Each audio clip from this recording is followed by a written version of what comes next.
Olá, olá, senhoras e senhores, sejam muito bem-vindos a mais um episódio do Date com o Dindim, o nosso podcast que fala sobre a sua vida financeira. É a sua vida financeira que a gente quer falar aqui. A sua, da sua família, a das pessoas que você gosta. A gente fala da nossa vida financeira aqui também e dos nossos convidados, porque o nosso objetivo aqui é fazer com que você leve a sua vida financeira de forma leve. Olha só, até fez um trocadilho aqui. E por levar a sua vida financeira de forma mais leve, você vai, na nossa opinião, na nossa teoria, levar uma vida financeira mais saudável. E mais uma vez aqui, claro, com o meu sócio, amigo, parceiro aqui do nosso podcast, Gui Suetugo. Muito obrigado. Explica Gui. Explica Gui. Que é sempre uma conversa muito boa que a gente tem aqui. Tem sido muito bacana, né, Gui? Essa trajetória aqui. Desde quando a gente começou isso aqui. E pensar quando a gente começou isso aqui, eu estava pensando nisso ontem ainda. Faz muito tempo, né? Aquele cafezinho que a gente tomou. E o que a gente fez até aqui. Né? Pô, cara, e é um exemplo assim de que você cria, o que você realmente mentaliza, vira realidade. Basta colocar trabalho ali, basta acreditar, basta olhar para isso. E para mim é um exemplo, né, de pensar numa coisa e fazer acontecer. A gente está empreendendo nisso daqui. E a gente trouxe um convidado aqui que tem uma história que eu já conheço, que é justamente muito de criar a sua realidade, de realmente mostrar como a gente pode criar a nossa realidade. Então nós trouxemos aqui, o grande Murilo Duarte. Murilo Duarte. É isso, né? É isso aí. Conhecido como Favelado Investidor. Favelado Investidor. É isso aí. Cara, uma honra ter você aqui. Admiro o seu trabalho aqui já há muito tempo. Desde quando você começou lá, não estava começando a crescer. Favelado Investidor é o nome da sua empresa, que é o nome que você ficou conhecido. Mas basicamente aqui você traz o conteúdo de finanças, educação financeira, né, principalmente para um jovem hoje, né, que não tem acesso a isso porque tem uma origem de periferia, talvez eu possa dizer. Que o conteúdo é voltado para a periferia, para o jovem de periferia, não apenas ele. Eu sou um dos criadores aí do Favelado Investidor, né? Porque eu também tenho sócio, o Vinícius. E a gente tem esse propósito de educar financeiramente o brasileiro, especialmente de quem veio de baixo, né? Seja a periferia, a favela, de baixa renda como um todo. E é um prazer estar aqui, né? Obrigadão pelo convite. Obrigado a você. E vamos que vamos trocar uma ideia aí. Muito bom. E agregar valor para todo mundo que está nos acompanhando. Muito bom, Murilo. A gente conversou há algum tempo, né? E você contou um pouco da sua história e a gente vai falar dessa história aqui hoje. Mas acho que a proposta que você trouxe é inovadora, que tem trazido é inovadora, principalmente pelo fato de quebrar paradigma. Antes de ler aqui o seu perfil do Avatar, eu acho que, para mim, o cerne do seu trabalho é essa quebra de paradigma. É você trazer uma inovação que é basicamente muito simples, mas é falar de mercado financeiro, né, para um público que não tinha se conectado com esse assunto ainda. É isso? Exatamente isso. E assim, é um grande desafio, porque eu fico mesclando justamente tirar uma parte técnica assim, do mercado financeiro sem que perca a mensagem, né, o ensinamento para quem vai estar acompanhando. Então, eu sempre falo, eu quebro mais a cabeça criando conteúdo do que gravar um vídeo especificamente, né? Mais fazer o roteiro do que chegar e gravar. Justamente porque eu me preocupo muito se realmente a pessoa que vai estar assistindo, ela vai entender o que aquilo significa, como que ela pode aplicar na vida financeira dela, né? E esse é um desafio que todo dia eu tô me deparando. Então, é muito legal, né? O trabalho que você faz em si, enfim, sou fã do seu trabalho, é muito legal porque o objetivo, acho que principal é a democratização mesmo, né? É falar a língua de todo mundo, que é o mais difícil, né? Às vezes as pessoas pensam nos investimentos como um bicho de 7 cabeças, né? E você vai lá e você traduz aquilo, filtra de uma maneira que possa todo mundo entender. E acho que o Thiagão vai falar mais do Avatar. Vou falar do seu a gente perfil quer aqui. aprofundar aí na sua vida, na sua trajetória. Mas vamos falar do seu perfil aqui primeiro, que eu acho que vai ser legal. A gente mandou um questionário aí prévio pro Murilão, e ele respondeu diversas perguntas aqui, que é, na verdade, parte de um estudo mesmo, né? Isso aqui é embasado em dados para a gente chegar num perfil de avatar dele, traçando aí o perfil tanto investidor, um pouco traz para o pessoal também, né? A gente falou sobre isso. Total. Aqui é o seguinte, né? Esse teste ele tem uma base na psicologia do dinheiro, que é uma ciência, um braço da psicologia que estuda a relação das pessoas com o dinheiro no campo psicológico, né? Como é que funciona a crença, como é que funciona a sua visão, e uma parte disso também é comportamento. Então, a gente mescla a parte de crenças com a parte de comportamento e atitude com o dinheiro e faz um caldo ali que transforma no seu avatar, que é o bichinho de estimação que representa o seu avatar financeiro. Não tem um avatar melhor do que o outro, não é sobre isso, é sobre características, né? E a gente né, entende que, ao saber dessas características, as pessoas podem melhorar a sua relação com o dinheiro, porque elas vão ter mais consciência, mais autoconhecimento e, né, dessa forma também, ao se conhecer, a gente consegue melhorar, né? Estamos aqui para evoluir, né? Fechou. Bom, vamos lá. O seu avatar principal aqui é o urso. Tá? Mas não é o bear market, tá? Não é o urso lá do mercado bear market, não. Até porque não tem o bull aqui, não tem o touro. Mas o urso é o nome carinhoso aqui do seu avatar, tá? Você tem um avatar secundário, digamos, um ascendente em coruja. Eu vou ler o seu avatar de urso aqui para ver se faz sentido aqui para você, mas eu posso dizer aqui que é um avatar bem equilibrado, tá? O que você tem de crenças de adoração a dinheiro são equilibradas. O que você tem de crenças de status também são bem pouco ligadas a status, é bastante baixo no status. O urso o avatar que tem menos crenças de status financeiro. Você tem quase zero aversão a dinheiro, não tem aversão a dinheiro. É bom. E você tem um nível saudável de vigilância do dinheiro. Você tem um controle do dinheiro, mas ele não é exacerbado, ele não é mais do que o normal, do que o saudável. Fechou. Quero aproveitar isso aí para a gente aprofundar mesmo.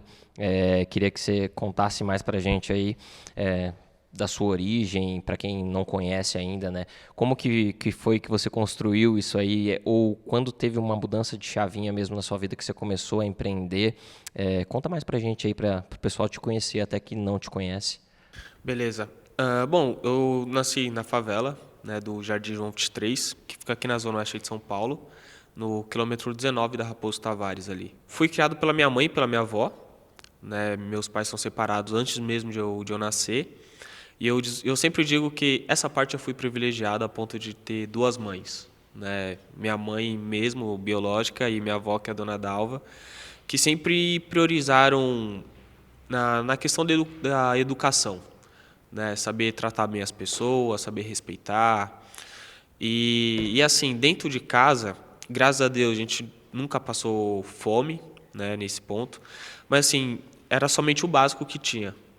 Né? Então, era um arroz, feijão, às vezes uma mistura, uma carne, algo assim. E assim, como toda criança, eu sempre quis ter uma chuteira de futebol, uma bola, ir num passeio da escola, às vezes uma bolacha no supermercado. E assim, minha mãe sempre falava que não tinha dinheiro, né? E eu um dia me perguntei assim, falei, pô mãe, beleza, não tem dinheiro, mas como que faz para ter dinheiro? Né? Eu tinha, sei lá, 11 anos, 12 anos. E aí ela falou, tem que trabalhar. Né? E eu fiquei com isso na cabeça. E aí depois eu falei, eu vou trabalhar. Ela falou, não, mas você é muito novo ainda, né? Você é uma criança. E só que aos meus 16 anos eu arrumei meu primeiro trabalho, né, que foi como ajudante de padeiro, aqui na Vila Sônia, inclusive, bem próximo daqui. E o meu salário era R$500 por mês. Né? E eu lembro que eu recebi o meu primeiro salário, aí eu peguei R$250 e dei para minha mãe, para ajudar dentro de casa, e os outros R$250 eu falei, o que eu vou fazer com esse dinheiro? Né? E eu acho que assim, como qualquer jovem, quando tem ali uma grana que trabalhou, conquistou, vem todo aquele sonho, aquele desejo de comprar aquilo que antes não tinha condições. E eu lembro que aos 16 anos eu queria comprar um boné da Kicksilver, e aí eu fui no Shopping Raposo e acabei comprando. Né? E eu lembro que o boné era uns R$100 e poucos, alguma coisa assim. E ali eu vi, né, um sentimento de conquista. Que eu falei, pô, trabalhei o mês todo aqui, consegui ajudar dentro de casa e ainda consegui comprar pelo menos um item que eu tanto almejava ali. E aí eu fiquei com isso na cabeça. Eu entendi que eu trabalhando e cuidando do meu dinheiro, eu poderia comprar algumas coisas que eu almejava, que eu desejava. E eu lembro perfeitamente também que era uma época que eu ia muito na Lan House, né? Jogar Counter-Strike com os moleques lá da quebrada. E assim, aí alguns amigos já começaram a ter um computador dentro de casa. E eu não. E aí eu falei, pô, eu trabalho, vou juntar uma grana até eu comprar o meu computador. E aí eu lembro que eu juntei uns 3 meses ali, né, dos R$ 250, porque ainda metade eu ajudava dentro de casa. E eu comprei meu primeiro computador, que inclusive eu tenho até hoje. E hoje eu nomeei ele como Cavernoso, porque eu comprei aos 16 anos, já tenho 27. 11 anos aí de caminhar e liga ainda, tá lá, tá funcionando. Liga. Isso é bom. Que é um Pentium 2? Eu acho que é Coisa isso. assim. É isso. Já passou por Windows XP, Windows 7 e foi indo. Sempre atualizava ali com o CD da Santa Efigênia. Santo CD da Santa Efigênia. Sempre atualizei. 18 disquete para instalar o Bill Windows. Gates vendo isso Não era? agora, né? 18 disquete para instalar o Windows. Você ficava lá 1 hora e meia. E assim, aí esse foi o meu começo, vamos dizer assim, de querer comprar muitas coisas que minha mãe não tinha condição financeira. E eu não culpo ela. Eu acho que eu sempre tive uma noção que minha mãe estava fazendo o meu melhor de acordo com as ferramentas que ela tinha ali, né? Tanto ela quanto minha avó. E eu agradeço muito porque, assim, até se a gente for olhar alguns caminhos tortos que me ofereceram dentro da favela, eu não segui muito por conta da educação da minha mãe, né? Então, às vezes, ter uma certa oportunidade de ter um dinheiro muito rápido, ir pelo crime, algo do tipo, e eu falava não, porque eu sei que minha mãe me ensinou que isso era errado. Então, eu prefiro lá pegar um saco de farinha, ajudando a fazer pão, do que seguir esse outro caminho. Você acha que lá dentro da comunidade, né, das comunidades que a gente tem espalhadas aí no Brasil, tanto pelo desejo que você falou, né, de ter alguma coisa, de repente o ídolo do cara, né, ou que ele almeja tá ali dentro, às vezes as pessoas ali dentro, é muito mais fácil eles se espelharem, digamos assim, em quem é rei ali dentro das favelas do que em algum outro tipo de exemplo? Você acha que isso ainda acontece Cara, muito? Acontece, porque eu lembro muito, tipo, eu na calçada de casa, e aí passava os caras, tipo, de motona, tipo, de Hornet, umas motos da BMW, isso, aquilo. E aí ele com roupa de marca, né, com bebida cara e mulher em volta. Então o moleque da favela, ele vai olhar aquilo como uma referência. E aí quando ele vai puxar, pô, pra eu ter isso eu tenho que fazer a mesma coisa que esse cara faz. Então o que esse cara faz? Aí o cara tá no mundo do crime, né? Só que foi algo que minha mãe também me ensinou, que é melhor a gente esperar para fazer acontecer. Então você vai trabalhar, você vai separar um pouquinho de grana, vai demorar, às vezes nem vai sair como planejado, do que você arriscar a sua liberdade e sua vida. Né? Então isso eu aprendi muito cedo. E aí, infelizmente, muitos amigos que cresceram comigo foi para esse lado. E eu troco ideia às vezes, eu falo, mano, por quê? E poucos eram por necessidade, né? Eu não consigo afirmar sobre todos que estão nesse meio, porque eu não conheço todo mundo, mas assim, os que eu tenho contato, a maioria foi para questão de poder mesmo, vamos dizer assim. São Tem um status Isso, ali. um status, isso. E a gente conversou aquele dia também, um pouco do que ele trouxe aqui, né, sobre referência. Você está lá, você vê, como jovem, você não tem outra referência. Então, para você, jovem, que está ali, a referência de sucesso é aquilo ali no curto prazo. Uma moto é uma referência de poder. E você, né, trouxe que a questão do errado e do certo foi muito forte, a educação da sua mãe é muito forte. Mas o que você conseguiu enxergar, né, e ali, qual que foi a sua virada de chave ali, que você acha que te diferenciou de alguma maneira, te fez sair daquele ciclo de enxergar uma outra coisa que não estava ali, porque foi isso que você fez. Você enxergou para fora ali, você falou, pô, é possível sair disso daqui e ir para outro caminho, certo? Cara, uma referência que eu tive a partir do momento que eu tive contato com um livro dessa pessoa foi do Flávio Augusto. Né? Eu lembro, eu tinha o quê? Uns 19 para 20 anos, já meio que adulto, vamos dizer assim, né? E aí eu estava começando a ler muito sobre finanças, empreendedorismo e tal. E aí eu li o livro dele, o Geração de Valor 1. Né? E aí eu fui pesquisar também mais sobre a história dele, que ele conta um pouco no livro. E aí eu percebi que ele veio de uma realidade similar à minha. Só que no Rio de Janeiro, em um momento do país muito mais complicado em questões econômicas, né? Tipo inflação, as alturas, isso, aquilo, e conseguiu ter o sucesso dele. E aí eu olhei aquilo e falei, pô, é uma referência que eu posso seguir, vamos dizer assim. Né? Beleza que eu não estudo inglês, não falo inglês, nem criei uma empresa relacionada a isso, mas assim, foi uma pessoa que eu identifiquei que também veio de baixo e que, né, enriqueceu, tudo mais. E aí eu tomei aquilo como referência, só que antes eu tinha algumas referências, por exemplo, no mundo da música, né, tanto do rap, do funk, jogador de futebol. Então eu sempre busquei uma referência diferente da que passava na frente da minha casa. Né? Então eu olhava, tipo, um jogador de futebol. Porra, o moleque veio da favela, isso, aquilo. Tipo, alguém que cresceu perto lá do meu bairro foi o Dentinho, que uma época jogou no Corinthians e tal.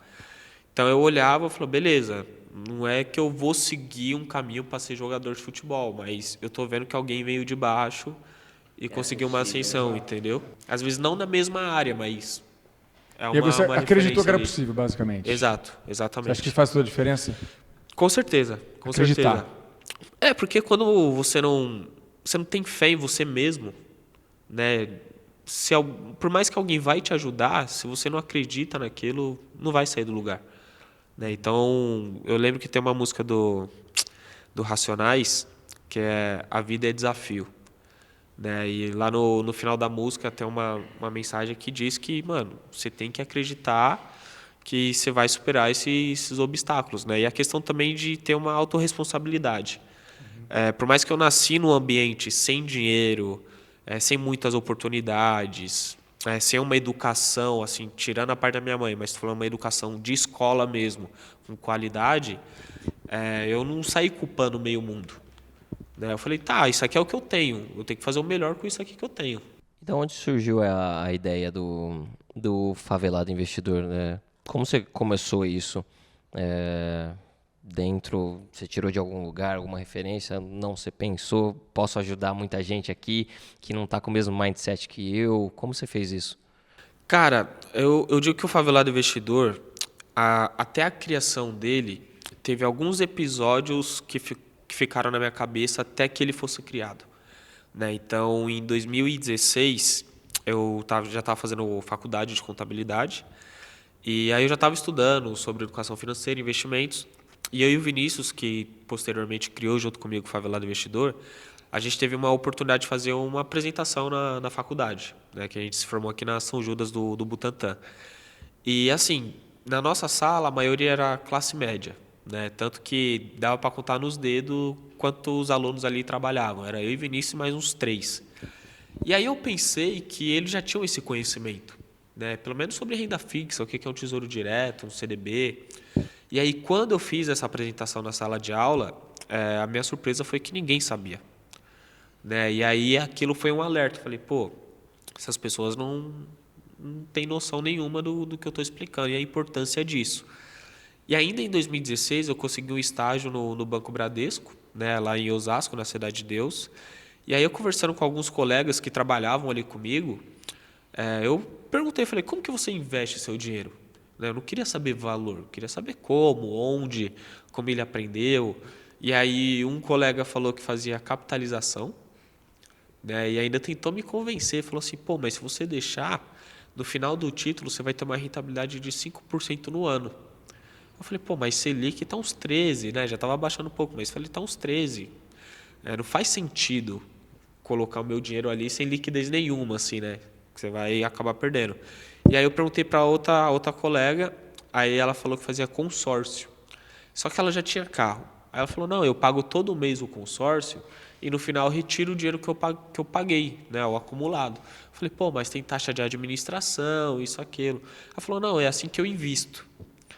Aí, olhando esses dois cenários, né, eu tive um insight que foi o seguinte, falei, pô, o pessoal da faculdade, que já veio de uma classe social maior do que a minha, não tem conhecimento sobre isso, e o pessoal que trabalha no banco, com dinheiro, seja dos outros, enfim, não sabe como investir. Eu falei, imagina a dona Luísa que vende um geladinho lá na rua de casa. Imagina os moleques que estudaram comigo lá no João 23. Né? Então eu tive essa conclusão na minha cabeça. Só que aí, só em 2019, quando eu já estava na KPMG, né, que eu saí do Bradesco e fui trainee na KPMG. Aí eu estava conversando com uma colega de trabalho e aí eu estava ensinando sobre investimentos, tal, acompanhar um pouco sobre renda variável. E aí ela falou assim, pô, você explica super bem, né? Sem o economês, que é o que eu me preocupo até hoje. Por que você não cria um canal no YouTube? Eu falei assim, mano, já existem canais gigantes, né? Já tinha Primo Rico, Natália Arcuri, Bruno Perini, que eram os que eu acompanhava. E ela falou, não, você explica sem o economês. Né? Aí eu falei assim, se eu for criar, o nome vai ser Favelado Investidor, porque eu moro na favela e sou investidor desde 2015. E aí ela falou assim, nossa, que nome da hora, isso, aquilo. E aí no dia 23 de março de 2019, eu criei o Favelado Investidor junto com o Vinícius, e desde então a gente vem criando conteúdo. Recente. Não, recente. E você criou no YouTube primeiro? YouTube e Instagram. Instagram. Os dois juntos. E aí imediatamente começou a crescer, já teve uma... Cara, assim, a gente cresceu muito rápido, mas um crescimento que foi um boom, foi acho que uns 3 meses depois da criação. Porque quando eu criei, né, junto ali o Instagram, aí eu saí seguindo algumas contas, né, no Instagram. E uma das pessoas que eu segui foi o Salomão, né, que fez do Stock Pickers lá, e estava bem no início. E aí ele falou, pô, que projeto bacana, isso, daquilo. E aí ele falou, vem acompanhar o podcast, né? Que a gente vai ter uma gravação, você acompanha no bastidor. E aí eu fui, né? Que fui lá na XP, inclusive. E aí já estava terminando a gravação. E aí do nada ele falou assim, tô aqui com um convidado ilustre, né? Você quer fazer uma pergunta para o outro convidado? E aí ele me deu essa oportunidade. Eu lembro que eu perguntei um negócio mó clichê para um convidado lá. Eu falei, o que te motiva? Né? Alguma coisa assim. Só que antes de eu falar, ele me apresentou. Quem vai falar agora é o Murilo, do Favelado Investidor e tal. E por conta desse trecho, uma jornalista da Exame, né, que estava acompanhando o podcast, ouvindo, ela acabou ouvindo tudo e falou, pô, deixa eu pesquisar, né? O que é o Favelado Investidor? Aí ela chegou na gente e decidiu fazer uma matéria, né, que foi a primeira matéria que a gente saiu, que era da favela para a bolsa, né, o título lá. E a partir dali veio o crescimento, porque aí as outras jornais, emissoras, tudo acabou visualizando e a gente começou a sair mais e teve um grande crescimento. Que bacana. Foi a partir daí. E aí começou a vir isso como uma empresa. Sim. Você montou uma empresa que é o Favelado Investidor, por isso eu falei, o Murilo é o Murilo, o Favelado é o PJ, né? Acaba sendo um personagem, mas é o PJ. A proposta ela é muito mais ampla, né? Mas é um pouco de democratizar mesmo, tanto em linguagem quanto para um público que ainda não tinha sido impactado por isso. E acho que tem uma coisa muito interessante, eu queria que você falasse aqui para a gente, assim, a gente vive num país que tem uma renda média muito baixa, um país rico, o Brasil é um país rico, tem muito dinheiro aqui, mas tem uma desigualdade e tem uma renda média muito baixa. E a gente pode dizer assim, que uma grande parte das pessoas não investe porque realmente não sobra dinheiro, não consegue fazer o final do mês chegar. Né? Isso a gente pode dizer e certamente a gente precisa desenvolver maneiras para que as pessoas tenham renda. Acho que esse é um ponto, inclusive um trabalho da doutora Ana Maria Luzardi, que é uma referência em educação financeira lá fora, ela fala muito isso. A educação financeira ela vai até um certo nível. De um nível para lá, a gente tem que falar de gerar renda. Né? Administrar os recursos é uma parte e gerar renda é outra parte. Mas é um grande tabu o dinheiro, falar de dinheiro, a renda média é baixa. Você veio, né, de um contexto que é muito amplo no Brasil, que é de uma escassez de recursos, que é, digamos aí, normal no Brasil, tem a escassez de recursos. E você veio com a proposta de, cara, não, vamos fazer esse dinheiro render, vamos investir. E é disruptivo, porque isso quebra paradigma, como eu falei. E aí muita gente deve bater em você.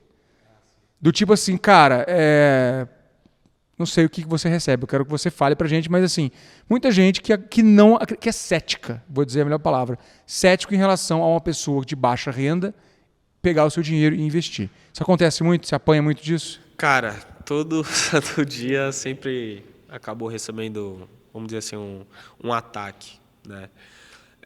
E principalmente, né, só voltando um pouquinho, eu concordo plenamente que a educação financeira vai ter um ponto, porque eu tenho na minha convicção o que vai fazer uma pessoa enriquecer, né, ou sair da pobreza. Primeiro, ela tem que ter uma renda, né? Porque eu falo, pô, é possível você investir com pouco? Sim, mas é impossível você investir sem dinheiro. Então, o dinheiro tem que vir de algum lugar que vai ser do seu trabalho. Então, ela tem que ter uma renda. Em segundo lugar, tem que ter uma educação financeira, né? O que eu vou fazer com esse dinheiro? Como que eu vou consumir? Como que eu vou administrar? A ponto de que ela pegue uma parte, então, decide colocar no terceiro pilar, que seria os investimentos, que é a partir dali que ela vai fazer a multiplicação no médio a longo prazo. Então, é isso que eu acredito que pode estar fazendo uma pessoa sair da pobreza, né? Então, tem que ter a renda, aí ela pode investir numa qualificação profissional também, ou empreender, né, de acordo com o perfil dela, e aí depois ela pode conseguir a ascensão financeira dela. Agora, sobre os ataques, né, é muito curioso, porque no começo, eu lembro que muitas pessoas falavam assim, como que um favelado, alguém pobre, vai ensinar outro a investir? Né? E isso é um paradigma muito grande, porque as pessoas já associam investimento a alguém milionário. E é o primeiro ponto que eu sempre bati. E as pessoas que faziam isso eram da favela ou dos dois lugares? lados. Dos dois lados, tá. Assim. Tanto pessoa que era pobre ou a pessoa que já tinha muito dinheiro. E aí o ponto que eu sempre bati foi, você não precisa ser milionário para você investir, até porque dá para investir com pouco dinheiro. E eu sempre bati de frente também mostrando os meus resultados. Que aí a pessoa falava assim, mas você só teve, sei lá, R$2.000 de lucro, vamos dizer assim, né, em um ano. Eu falei, beleza, mas o percentual às vezes aqui é 200%. Então, se colocar o percentual é algo muito diferente do que o resultado financeiro em si. E a pessoa, mas é só R$1.000, R$2.000. Beleza, mas se fosse 200% num patrimônio gigantesco, ainda seria 200%, o resultado financeiro seria outro. Então, eu sempre mostrei, né, a questão do meu resultado. Tanto que eu tenho uma carteira pública no meu canal do YouTube, que se chama do 0 aos 100 mil. Porque tinha outra questão. Pobre não consegue acumular R$100.000, né? E aí eu falei, beleza, então eu vou investir um valor que eu considero... Não vou dizer que todo mundo consegue, porque existe uma parcela que realmente tem pouca renda, mas assim, um valor que eu considero que a maioria possa estar investindo, né? Então, teve mês que eu investia R$100. Teve mês que era 200. Eu lembro que, acho que foi no final de 2019, e aí eu peguei, o meu 13º, mostrei, gente, veio aqui do 13º esse dinheiro, por isso que eu estou investindo mais. Então, já vai um complemento com a educação financeira, que é o seguinte, eu me organizei tanto no ano que eu não peguei o 13º para pagar a fatura do meu cartão de crédito, como a maioria faz. Grande maioria. Você entendeu? Então, eu peguei para investir. Quando eu tirei férias, mesma coisa, estou abrindo mão de viajar agora para poder me organizar lá na frente. Então, estou aqui investindo de novo. E aí, hoje, essa carteira está com R$59.000 e a rentabilidade acumulada desde o início está uns 62%. E, Murilo, qual foi o momento que você sentiu que você estava mudando de vida aí, né? Qual foi o momento chave aí que você falou assim, puta, agora eu estou ganhando um dinheiro que eu quero, agora eu estou numa situação confortável, que eu me sinto mais à vontade. Qual foi o clique? Cara, foi em 2020 e é loucura porque foi no meio da pandemia, né? Eu já tinha pedido demissão da KPMG. Eu e o Vini, a gente pediu demissão em janeiro de 2020 e aí em março veio a pandemia, né? 9 meses depois de criar o canal. Isso. Mais ou menos. Porque 8 meses. A gente tinha fechado a nossa primeira parceria assim de publicidade, era um contrato de 2 anos. E era tipo o valor suficiente que era basicamente o meu salário da KPMG, né? Então dividia para mim e pro Vinícius e ainda deixava o dinheiro no caixa da empresa.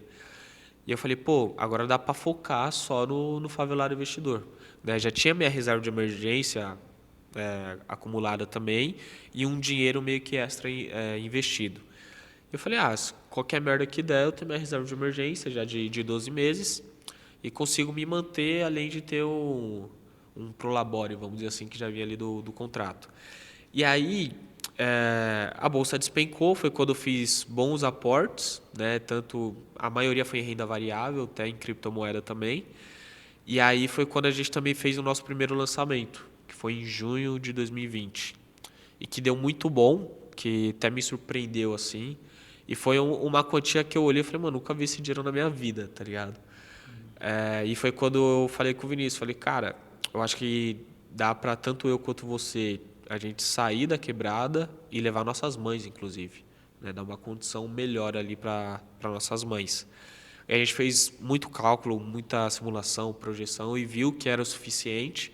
E aí foi quando a gente saiu da quebrada, a gente olhou assim e falou, pô, agora a gente vai ter também nosso escritório, isso, aquilo, um estúdio de gravação, porque antes eu gravava na sala de casa, com a minha avó fazendo crochê. Né? E às vezes eu via que eu estava atrapalhando, tipo, minha avó a novela dela, a TV dela. Aí eu ia gravar na laje de casa. Para mim nunca teve um tempo ruim assim.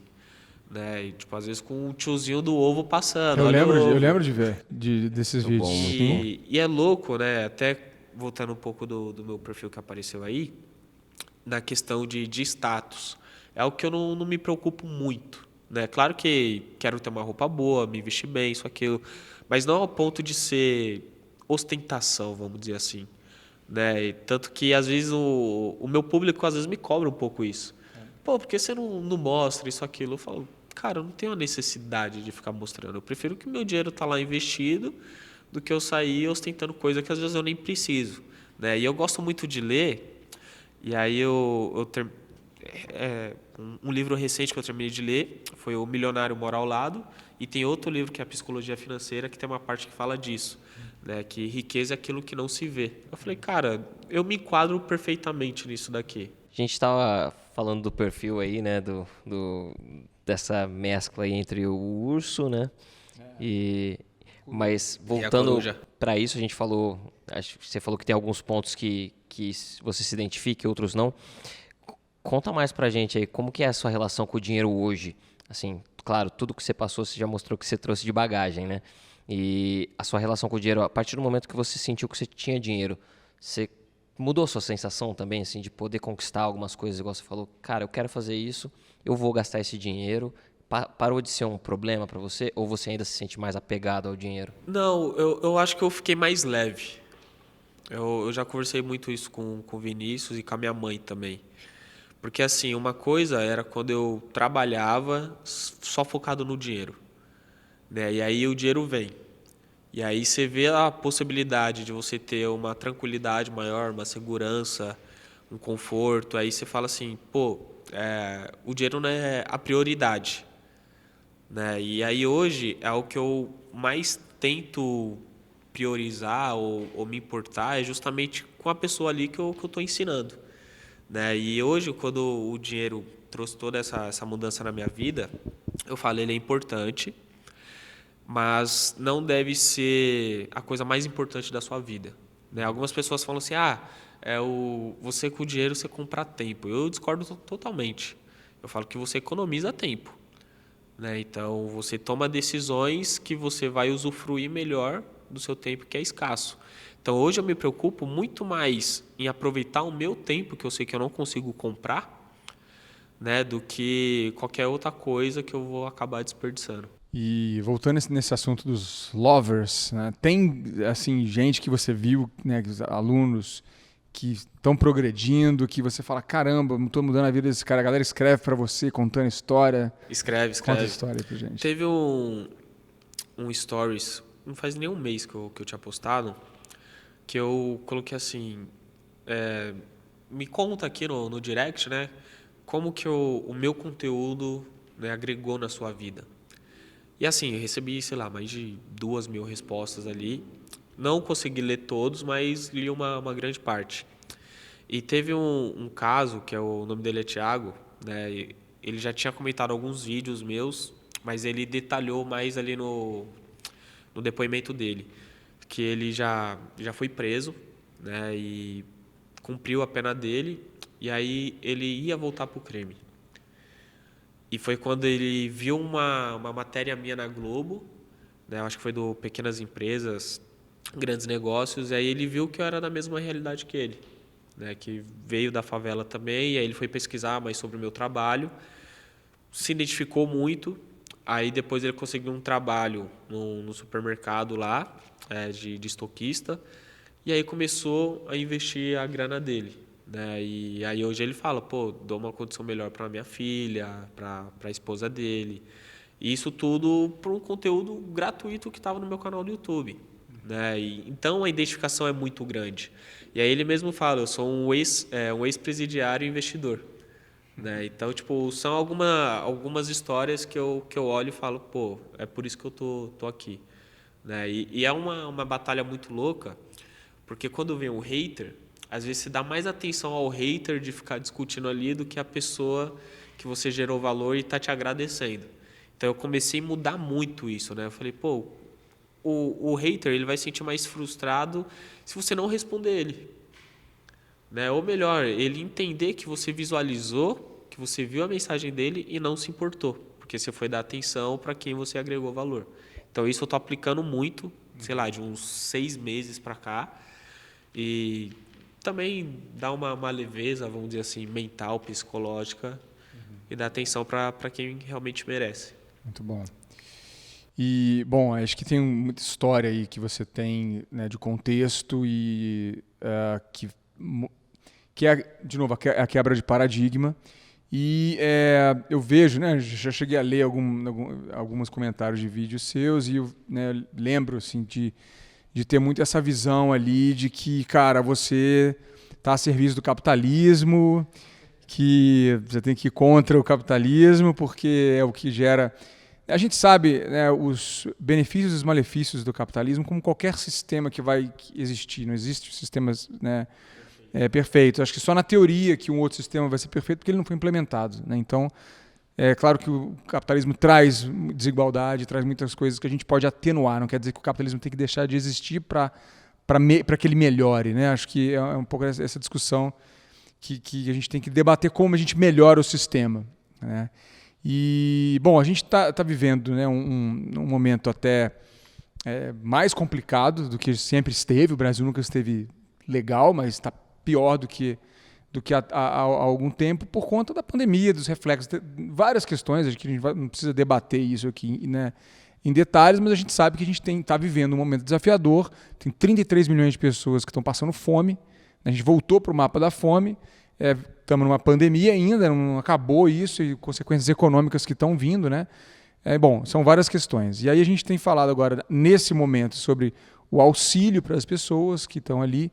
Eu queria saber a sua opinião sobre isso, assim, porque de um lado você tem um auxílio que garante o mínimo para a pessoa, para ela poder se alimentar, né? E a gente está falando de pobreza mesmo. Acho que a pobreza urbana ela é diferente da pobreza rural, né? Que é pouco falada também, porque você vai num lugar rural, que no interior do Nordeste, que você vê o garoto de 7 anos com um facão no canavial, é muito diferente de uma pobreza de um jovem que está como numa cidade que tem um sistema econômico, né? Vamos dizer assim. Não é que é menos, é tão difícil quanto, mas é diferente. Bom, o que você acha sobre esse auxílio? Assim? Você acha que isso é prejudicial, isso é positivo, as pessoas precisam mesmo, mas isso gera uma inércia? Qual é a sua opinião? Cara, eu sou a favor, né, de ter o auxílio, a ponto de que realmente vai dar uma possibilidade de, no futuro, ela não depender mais daquele auxílio. Então, vamos supor, a pessoa está lá em extrema pobreza. Mano, ela não tem o que comer. Não tem como eu falar, não tem que ter uma ajuda ali. Tem que ter uma assistência, um auxílio, a ponto de que ela consiga se alimentar bem e que depois ela tenha oportunidades, seja de arrumar um trabalho, seja de estudar, para quando ela ter a renda dela, ela não depender mais do auxílio, né? Então, é um ponto inicial e eu tenho total noção disso, porque realmente algumas pessoas precisam de um empurrãozinho, vamos dizer assim, né? Então, se a gente for falar do cara lá da roça, cara, são poucas oportunidades que ele vai ter ali, né? Poucas empresas, um sistema econômico ali que pode estar possibilitando a questão de estudo também, que é muito mais difícil comparado aqui na cidade de São Paulo, né? Então, eu tenho a noção disso, porque eu acho que cada estado tem a sua dificuldade, né? São Paulo tem um, Rio de Janeiro tem outro, lá em Recife tem outro, no Sul tem outro. Então, são alguns problemas, né, que a gente tem que estar resolvendo um passo de cada vez. Eu acredito que esse auxílio, para essas pessoas em extrema pobreza, tem que, né, dar essa oportunidade. Você já viu de perto isso? Já. E assim, é uma situação, porque aí quando eu puxo o meu lado de ver o que o governo como um todo acaba fazendo, né? Então, tipo, o Brasil arrecada mais de 2 tri de impostos no ano. Uma pequena parte vai para o auxílio, vamos dizer assim. E aí, quando eu olho a questão de regalia de políticos, é ali que me tira totalmente do sério. E aí eu olho a educação pública, né? Pô, isso eu estou falando quando eu estava na escola, né? Não tinha livro, merenda era um dia ou outro, às vezes o professor não ia. E 5, 6, 7 anos depois não mudou nada, tá ligado? Isso eu não estou falando só da questão do executivo, estou falando desde o vereador, que tem sua responsabilidade, até o presidente. E aí a gente olha esses casos de extrema pobreza. A gente não tem uma segurança pública, não tem uma educação, uma saúde também pública decente. Então, a gente vê um lado que sofre e que geralmente é o que mais paga imposto, falando especificamente sobre o consumo, né, ICMS, ISS, sobre o percentual da renda, quando a pessoa tem uma renda, e do outro lado a gente vê um gasto público exagerado, que muitas vezes poderia ser destinado para causas melhores, vamos dizer assim. É essencial o papel, na minha opinião, que você desempenha, porque eu acredito que a gente precisa, no Brasil, de ter mais favelados investidores. Em que sentido? Estou falando aqui do seu personagem, né, mas do seu exemplo como empreendedor, Murilo. Porque a gente talvez veja, né, esse exemplo do curto prazo ali, do cara da moto ali, que é o que ele vê na frente dele, mas a gente vê também um sistema que dá valor. E tudo bem a gente valorizar o jogador de futebol, a gente valorizar o cara que vai para música, mas a gente carece de exemplos de falar de, cara, vai estudar. Porque é um caminho mais longo, como você diz, mas é um caminho que vai te dar mais condições. Isso a gente sabe que todos os estudos mostram, né? A educação ela traz ascensão social em todas as faixas de renda e ela traz decrescimento social em todas as faixas de renda. Pessoas também que já estão numa faixa boa de renda, que não estudam, elas caem em padrão de vida. Então, o estudo é muito importante. E antes de você criar o favelado e ser o empreendedor que você já estava na KPMG, que é uma empresa multinacional que não é fácil entrar de trainee ali. Então, tem uma questão do estudo aí também, né, Murilo? Que você sempre valorizou, sua família valorizou e você foi atrás disso. Mano, eu digo que eu mudei muito dos meus 19 anos em diante, né? Principalmente nessa questão do estudo. Porque antes, na escola pública, cara, eu não era um dos melhores alunos, assim. Eu já cheguei a reprovar, né? Então, eu era aquele aluno que, tipo, só ia para a escola algumas vezes. Só que eu gostei sempre de matemática. Então, era uma das poucas matérias que, tipo, eu dava o sangue mesmo, porque eu gostava daquilo. E quando eu entendi, né, aos meus 19 anos, que o estudo exatamente ia me proporcionar, no longo prazo, uma vida melhor, cara, foi quando eu comecei a ler livro, comecei quase a comer livro, pesquisar na internet. E hoje eu falo que o favelado investidor, né, não o Murilo, o favelado investidor, ele quer se tornar uma referência nesse ponto. Tipo, por mais que tenha 600 e poucas pessoas seguindo lá no Instagram, mas é um número muito baixo ainda em compensação da população brasileira, né, que tem 210 milhões de habitantes. Então, assim, a educação ela acaba transformando literalmente a vida de qualquer pessoa, né? E não só educação financeira, eu digo educação como um todo, né? Desde a pessoa ter um bom conhecimento ali numa língua portuguesa, na profissão que ela vai estar inserida, na questão de saber se comunicar, até chegar na educação financeira também, que é uma parte da educação que vai ajudar ela nessa transformação.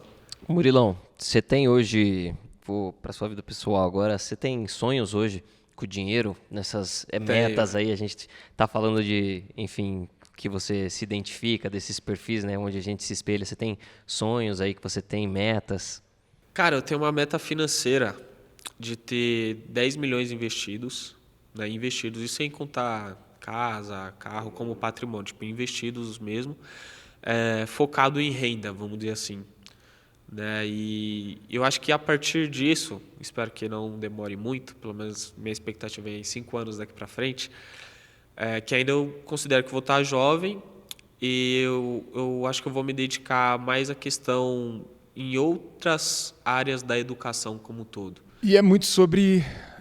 você falou uma vez isso, né? Eu vou repetir porque eu achei que aquilo foi realmente emocionante, assim. É sobre acreditar, né? É isso. É sobre acreditar que é possível. Se a gente é estimulado a acreditar que é possível, a gente acredita que é possível e a gente corre atrás de fazer. E assim, eu acho que todo dia as pessoas recebem uma mensagem dizendo que aquilo é impossível para elas. Né? Eu acho que independente da classe social, cada um tem suas batalhas, seus objetivos, mas falando do pessoal de baixa renda, se você chegar assim e falar, pô, você quer ser rico? Né? O cara fala, mas claro que eu quero. Né? Eu acho que poucas pessoas gostam de ser pobre, né? De não ter um alimento dentro de casa, de atrasar uma fatura, de não conseguir pagar uma conta de água, de luz. E ela sabe que a riqueza financeira, pelo menos, vai livrar ela desses problemas. Mas se você perguntar, você acredita que você vai ser rico? A maioria vai falar que não. Né?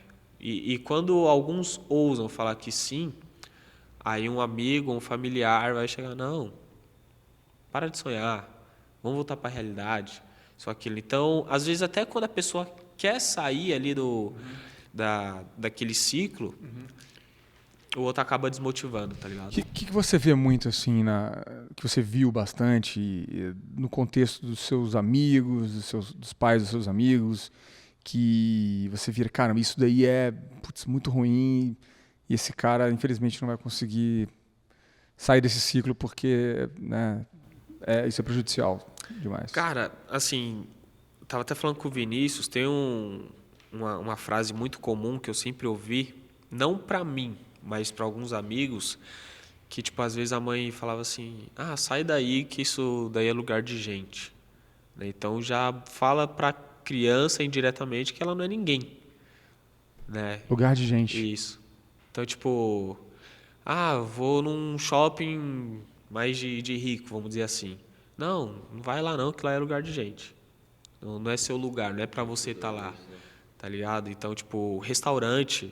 Cara, eu lembro que teve um amigo que tava eu e Vinícius lá na rua que eu cresci, isso em 2021, ano passado. Aí ele falou, pô, nunca fui no Outback, isso, aquilo. Né? E aí eu e Vinícius, na época eu tava com o carro, a gente acabou levando ele e tal. E aí ele se sentiu muito desconfortável de estar lá.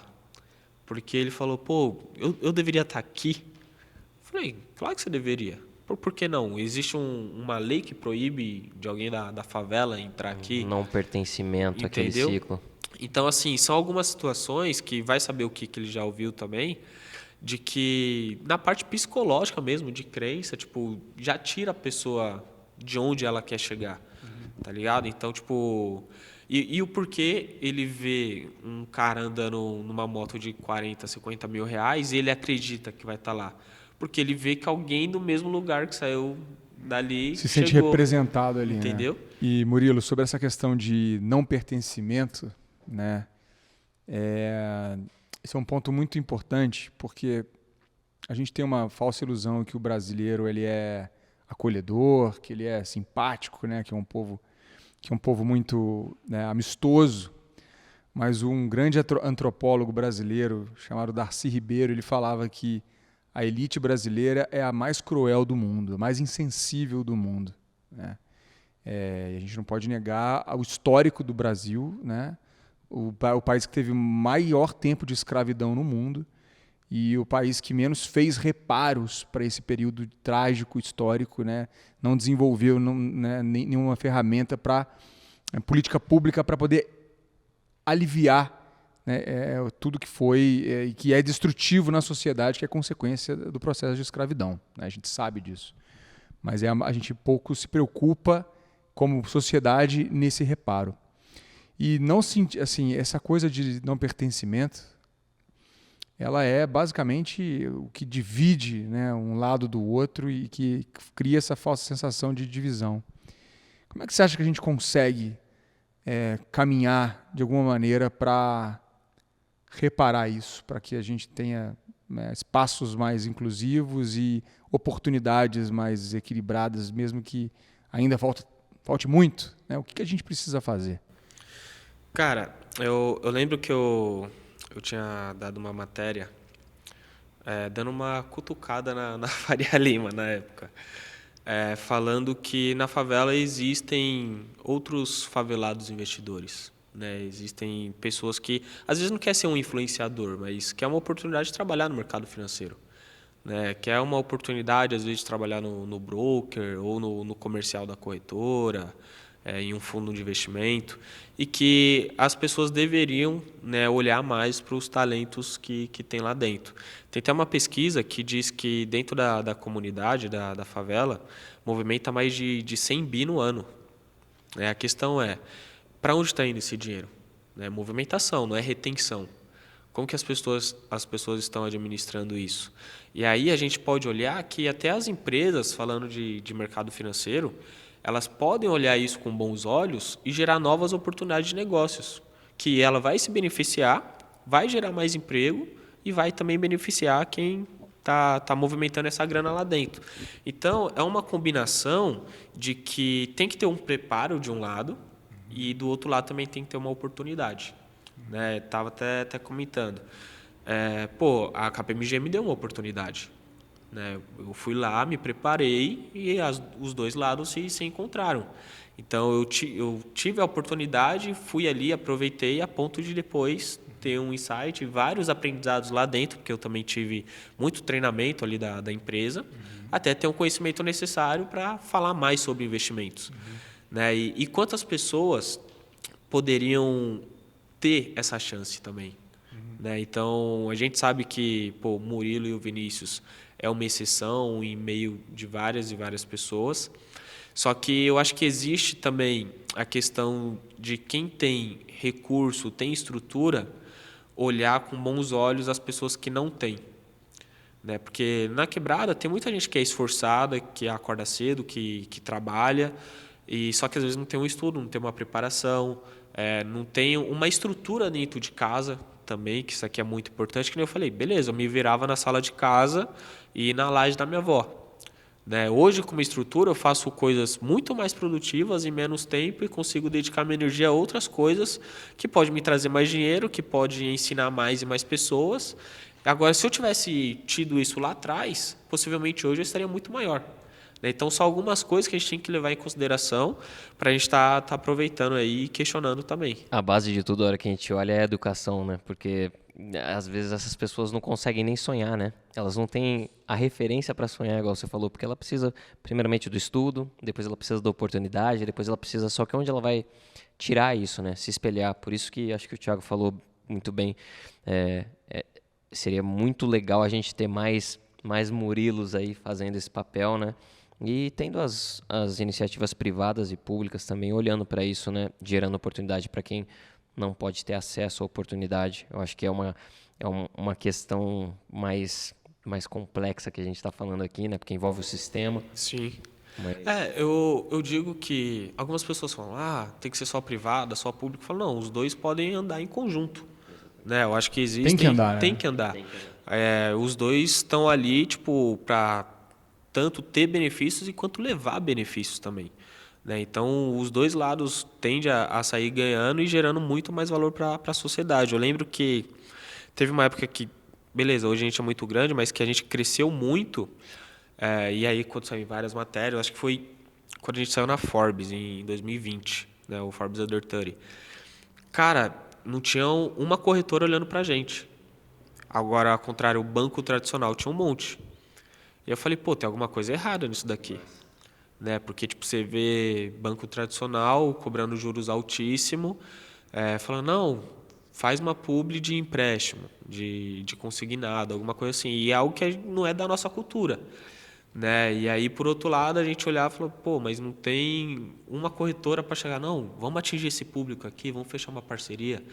Né? Então, foi algo que a gente se questionou, e aí teve algumas empresas de mercado financeiro, de aplicativo de controle de carteira tal, que acabou fechando.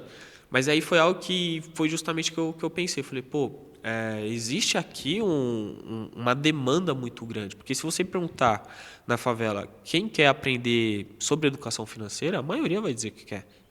Porque o cara está cansado de chegar no mês e está pagando os juros altíssimos no cartão de crédito, né, de pagar lá no cheque especial. Às vezes não sabe fazer uma boa compra no supermercado. Às vezes tem gente que não sabe nem o que é um cashback, tá ligado? Nem sabe que isso existe. Então, existe um passo a passo, aí um processo de passar essa educação financeira e depois atrelar os investimentos, né? Mostrar, pô, o cara às vezes tem gente aposentada lá que tem dinheiro embaixo do colchão.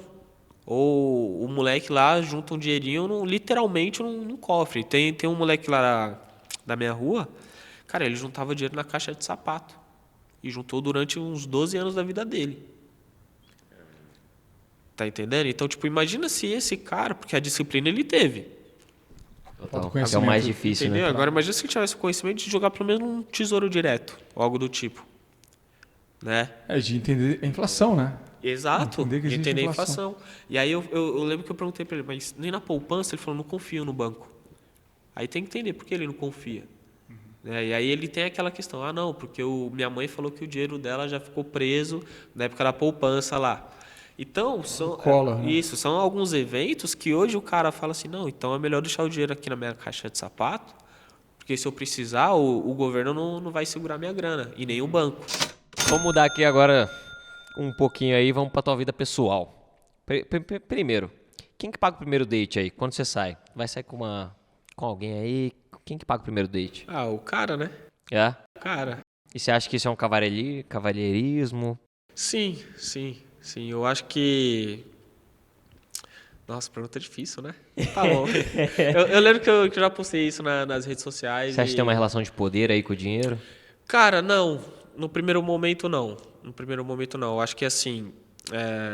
algumas pessoas falam, quem chama, paga. Tipo, discordo. Tipo, por mais que, vamos supor, uma mulher chamou um cara pra sair. Ainda eu acredito que na primeira vez o cara tem que pagar ali. E a questão não é de mostrar, tenho dinheiro, isso, aquilo. Eu acho que é questão de respeito também. Eu acho que é até uma questão de você mostrar que você está ali pela presença da pessoa, não se ela vai pagar ou não.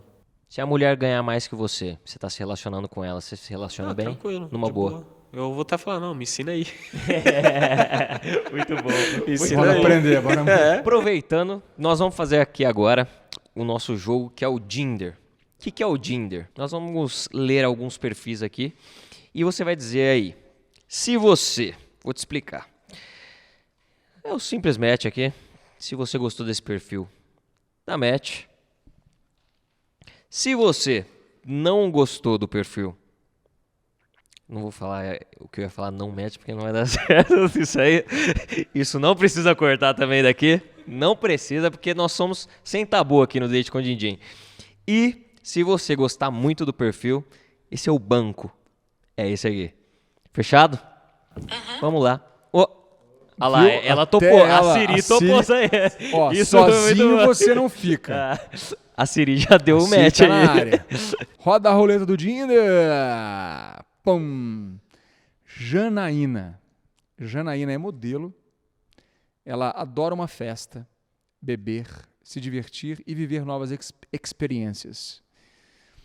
Ela descrevendo aqui, sou uma fashionista.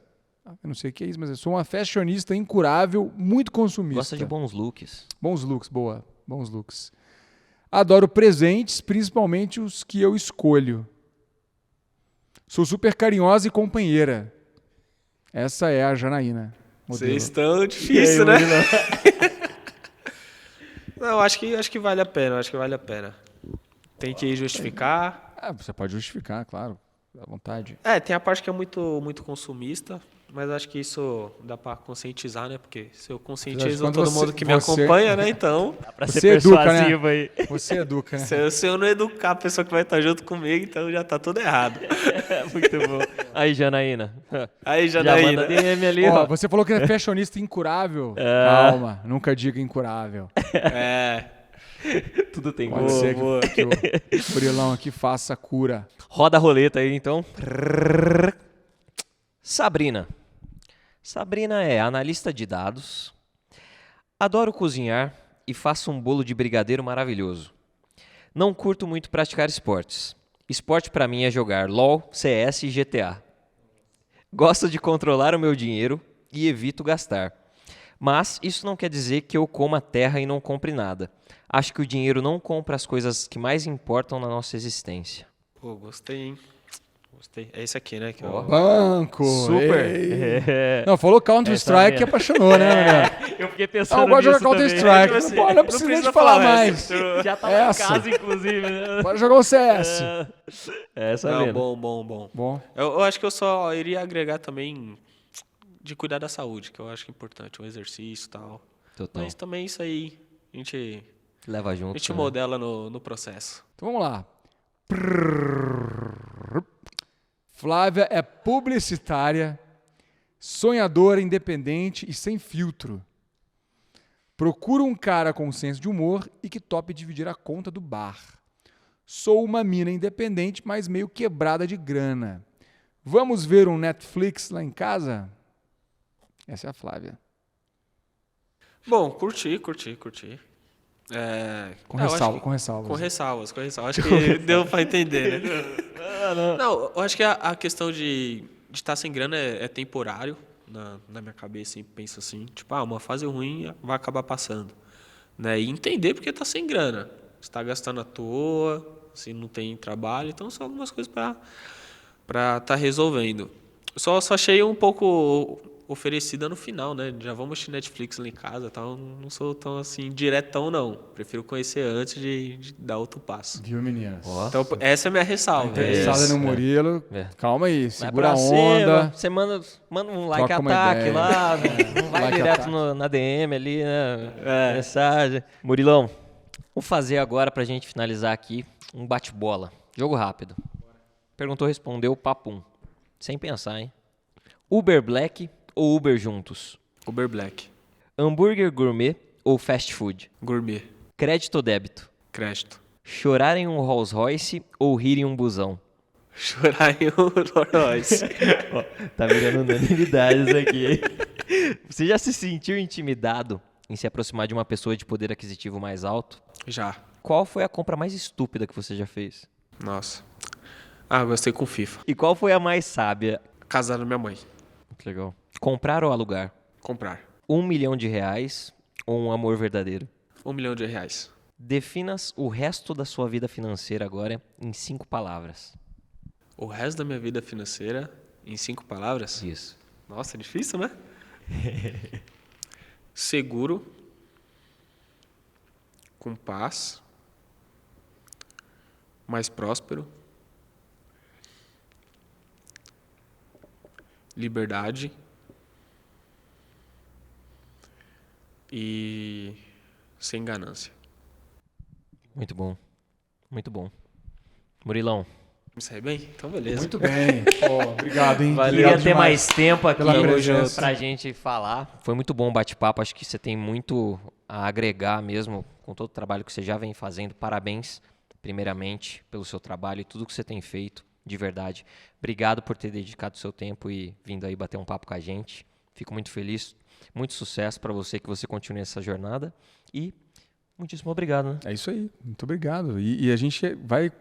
Quem não acompanha ainda, então, o Murilo, Favelado Investidor, só seguir Favelado Investidor Só seguir Favelado Investidor no Instagram, no Instagram, no YouTube e Twitter. e Twitter. Vai ter curso aí saindo? Vai ter curso em agosto. Tem curso agora. em agosto, então aí, ó. Ficar de olho. E, poxa, sucesso. É isso aí. Vamos que vamos. Só fazemos aqui uma conversa muito boa e muito inspiradora. Eu espero que muita gente que assistiu a gente aqui, né, tenha se inspirado com a sua história, com a sua força e que comece a seguir um caminho de prosperidade também, como você tem seguido. Parabéns. Não, que isso. Muito obrigado pelo espaço, pela oportunidade. É sempre um prazer estar com vocês aqui. E quando quiser, pode chamar aqui que a gente vem. Valeu. Tamo juntão. Bora. Deixa seu Tamo like aí, junto. se inscreve no canal aqui e as meninas podem comentar aqui, já marca o date. E é isso. Muito obrigado. Valeu. Beijo, tchau. Valeu.